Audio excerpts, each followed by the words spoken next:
علیکم ورحمت الله وبرکاته. علیم بھائی ته راغلي یو چې دا د موږ د کلي محله حیوان اوسېدونکی ده.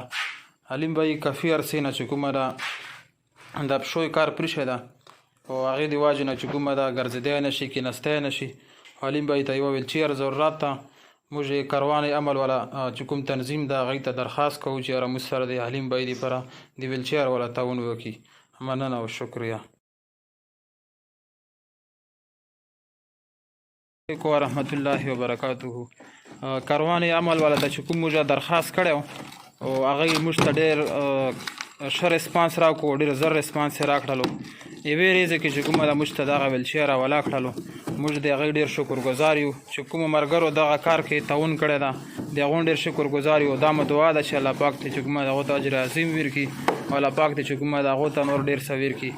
دغه ویلچیر موږ ته میلاو شو د کاروان عمل طرف نه او موږ ډېره شکریه ادا کوو او ډېره مننه کوو، ډېره دعاګانې کوو. علیم بھائی چې کومه ده کافي عرصې نه یو مزوره ځوان ده، د ډېر زړه غواړي چې یاره زه وګرځم بار ووځم، خو بس ویلچیر ونه وي سره. الحمدلله دا ویلچیر چې کومه ده کاروان عمل طرف نه دوی ته میلاو شولو او موږ ډېره شکریه ادا کوو. الله پاک ته دې ته چې کومه ده اجر عظیم ورکړي. دا ویلچیر میلاو شو او ویلچیر کې مو کېنوو، حالانکې اوس شپې ټایم ده، انشاءالله سبنۍ به بار وباسو، بار به یې ګرځوو، علاقې کې به یې ګرځوو، وطن به یې تشوي. علیم بھائی څنګه کورسۍ ته میلاو شوله؟ خوشحال یې؟ چې کوم ملګرو تعاون کړی ده هغو ته دعا کوه. ښه ټیک ده؟ اوکې، مهرباني، شکریه.